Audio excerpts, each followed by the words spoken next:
Recipe शोच्या माध्यमातून आपण भारत दौरा करत आहोत आणि आजचा आपला भारत दौरा आलेला आहे तेलंगणामध्ये। तेलंगणा म्हटलं की सगळ्यांना आठवते ती म्हणजे हैदराबादी बिर्याणी, मग ती व्हेज असू देत किंवा नॉन व्हेज।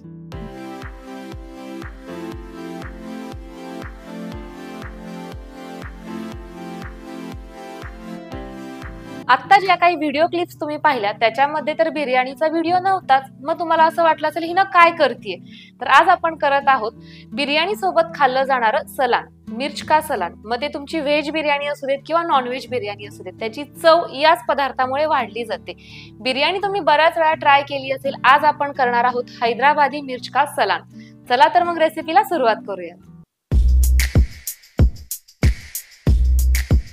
चविष्ट बिर्याणी तयार व्हावी याच्यासाठी आपण खूप खाटाटोप करतो, पण त्याची चव दुपटीने वाढवणारं हे जे सलान आहे ते मात्र अगदी वन टेक मध्ये होतं। मी गॅस ऑन करते। 1 टेबलस्पून धणे, 2 टेबलस्पून तीळ, जिरं घेतलेलं आहे 1 टेबलस्पून, मेथी दाणे घ्यायचे अगदी थोडेसे म्हणजे पाव चमचा, त्याचबरोबर 1 टेबलस्पून खसखस। आता हे सगळे इन्ग्रेडियंट आपल्याला छान असे भाजून घ्यायचे आहेत, जोपर्यंत याचा सुगंध रिलीज होत नाही तोपर्यंत। भाजून घेतलेले हे जिन्नस आता आपण बाजूला काढून घेऊयात। आता याच्यानंतर इथं आपण घेतलेला आहे एक कांदा। कांदा हलका फुलका असा भाजला गेलेला आहे। आता याच्यामध्ये मी टाकत आहे सुक्क खोबरं, आणि खोबरं टाकल्यानंतर याच्यामध्ये थोडंसं तेल टाकून घेते, म्हणजे साधारण अर्धा चमचा।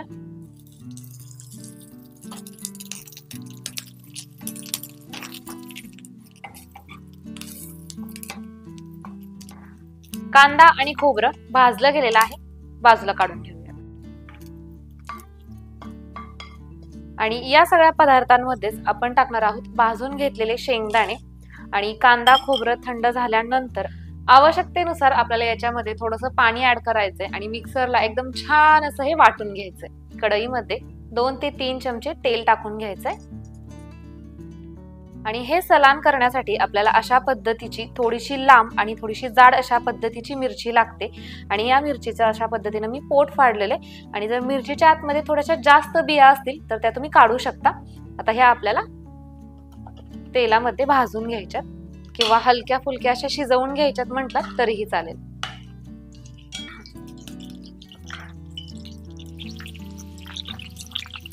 आपली मिरची अगदी थोड्याच वेळामध्ये मऊ झालेली आहे। आता आपण ही बाजूला काढून घेऊया।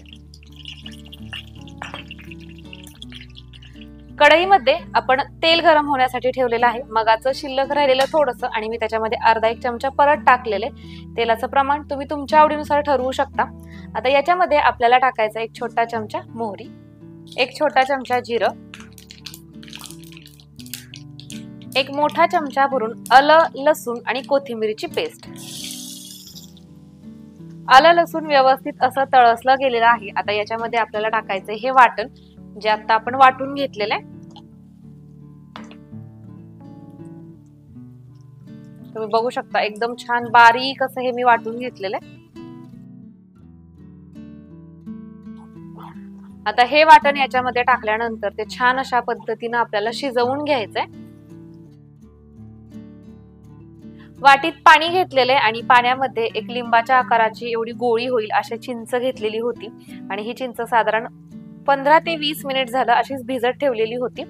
आणि याच्यापासनं आता हे जे पाणी तयार झालेले चिंचेचं, त्याला आपण कोळ म्हणतो, चिंचेचा कोळ, हा आपल्याला भाजीत वापरायचा आहे। वाटण व्यवस्थित अशा पद्धतीनं परतून घेतलेले। आता याच्यामध्ये आपल्याला काही मसाले टाकायचे।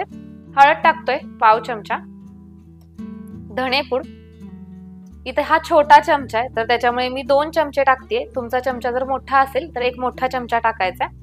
त्याचबरोबर बेडगी मिरची पावडर 2 छोटे चमचे, घरगुती लाल चटणी चवीनुसार, गरम मसाला वापरतोय अर्धा चमचा। हलवून घेऊया।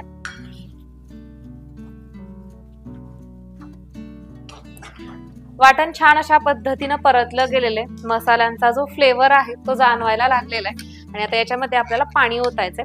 तर ज्या मिक्सरच्या भांड्यामध्ये मी वाटण तयार केलेलं होतं तेच भांडं विसळून याच्यामध्ये पाणी ओततीये। सुरुवातीला थोडंच ओतायचंय, आणि छान असं तेल सुटू द्यायचंय आपल्या या ग्रेव्हीला आणि मग नंतर आवश्यकतेनुसार पाणी ओतायचंय. ग्रेव्हीला छान अशा पद्धतीनं तेल सुटलेले एकदा हलवून घेऊयात आणि आता याच्यामध्ये आपल्याला पाणी टाकायचंय. पाणी टाकत असताना हे पाणी आपल्याला कोमट टाकायचंय, थंड पाणी टाकायचं नाही.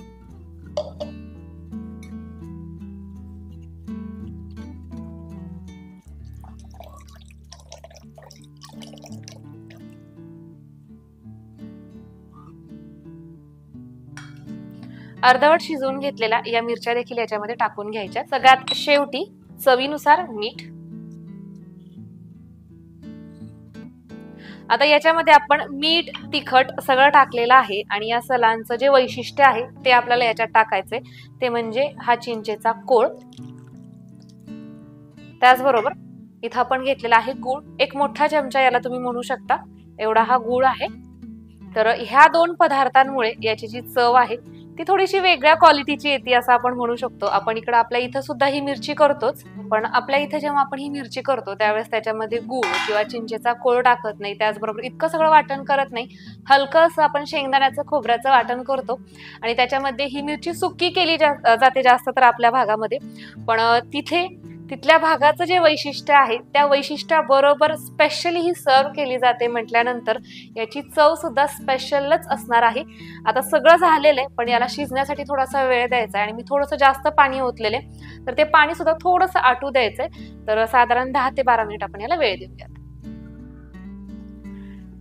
10 ते 12 मिनिट झालेले आहेत आणि तुम्ही बघू शकता मस्त असा याचा जो सुगंध आहे तो पूर्ण किचन मध्ये दरवळायला लागलेला आहे. त्याचबरोबर ही जी मिरची आहे ती देखील छान अशा पद्धतीनं मऊसर पडलेली आहे, छान अशी शिजली गेलेली आहे. अगोदर जरी आपण शिजवून घेतली असली तरी सुद्धा आता या ग्रेव्हीचा जो फ्लेवर आहे तो तिच्यामध्ये नक्कीच उतरला असणार आणि गुळाचा थोडासा गोडवा, चिंचेचा थोडासा आंबटसरपणा आणि तिखटाचा तिखटपणा याच्यामुळे या भाजीची जी चव आहे ती नक्कीच उत्कृष्ट अशा प्रतीची असणार आहे. तर घरी नक्की ट्राय करा.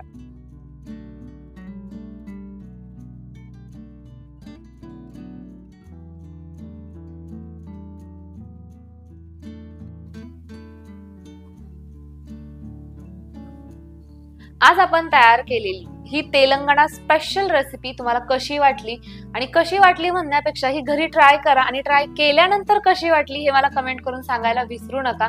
आणि नेहमी छान छान कमेंट्स करतात तशाच पद्धतीच्या आणखीन सुद्धा छान छान कमेंट्स करत राहा आणि शेवटचं जे बक्षीस आहे ती जिंकण्याची संधी सोडू नका.